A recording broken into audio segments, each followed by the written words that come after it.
तर नमस्ते, पुन्हा एकदा खूप खूप मनापासून स्वागत आहे मराठी किचन विथ मनीषामध्ये. तर आजच्या व्हिडिओमध्ये आपण एकदम नवीन रेसिपी बनवणार आहोत.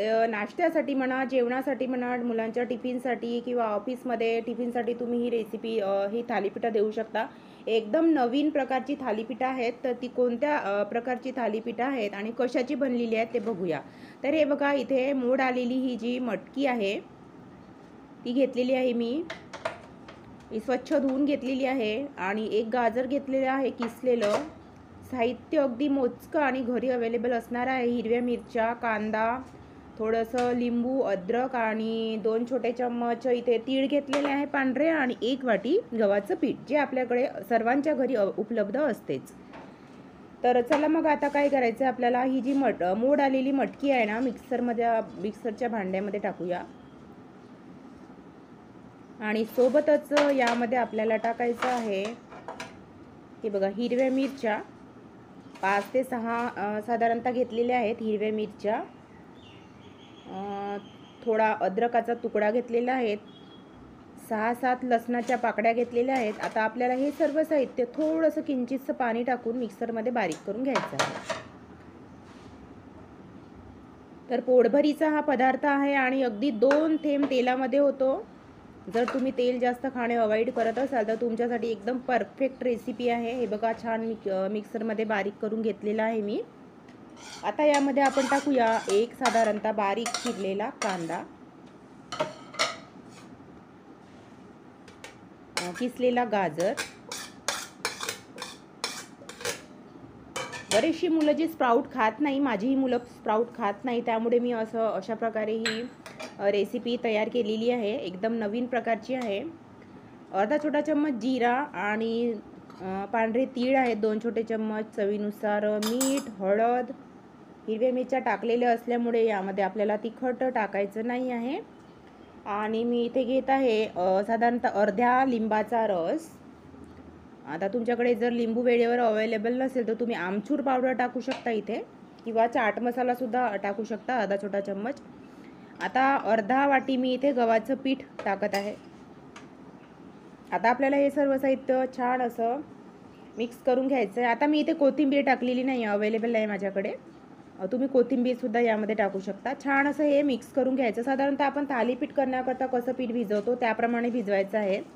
थोडं सैलसर, म्हणजे आपल्याला थालीपीठं थापता येतील त्या क्वांटिटीमध्ये हे जे आहे भिजवून घ्यायचं.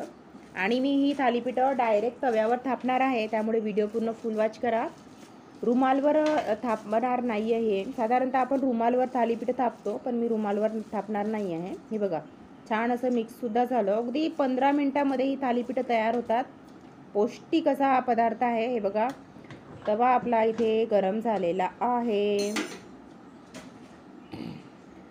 आणि आपलं मिश्रणसुद्धा तयार झालेलं आहे. आता आपल्याला काय करायचं आहे, तव्यावर थोडं 2 थेंब तेल टाकून द्यायचं आहे. हे बघा, पसरवून घेऊया तव्यावर पूर्ण साईडनी. आणि गॅसची फ्लेम अगदी मंद ठेवायची आहे. तर हे बघा, थोडं मिश्रण घ्यायचं आहे. हे बघा, आणि हाताला थोडं पाणी लावून घ्यायचं, म्हणजे हाताला चिपकणार नाही हे मिश्रण. आणि अशा प्रकारे हे बघा, डायरेक्ट तव्यावर मी थापत आहे. रुमालवर थापण्याची सुद्धा गरज नाही. जर तुम्हाला डायरेक्ट तव्यावर जमत नसेल तर तुम्ही रुमालवर थापून तव्यावर टाकू शकता, तसं सुद्धा करू शकता. पण मी शॉर्टकट करत आहे. हे बघा, छान असं थापून घेतलं. आता थोडं 2 थेंब तेल टाकायचं किंचितचं, आणि छान असं खरपूस बंद आचेवर खरपूस छान असा आपला हा जो आहे थालीपीठ भाजून घेऊया.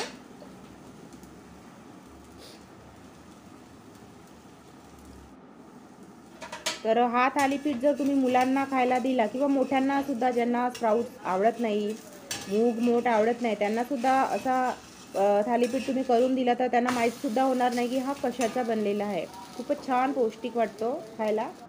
मला तर खूपच आवडला. आहे बघा, आपला थालीपीठ तयार झालेला आहे.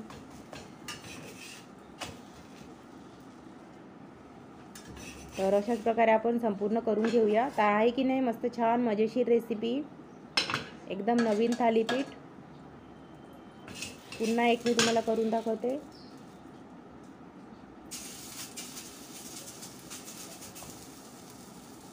थोडा हाताला तेल पाणी लावून घ्यायचं.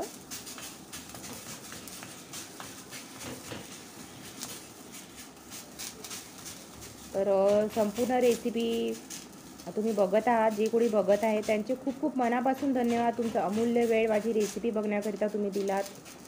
आणि ही रेसिपी तुमच्या फॅमिली फ्रेंडसोबत सगळ्यांसोबत शेअर करा, म्हणजे त्यांच्याकडे जर लहान मुलं असतील तर ते सुद्धा छान अशी रेसिपी, पौष्टिक रेसिपी बनवू शकतील. आणि लाईकसुद्धा करा आवडल्यास.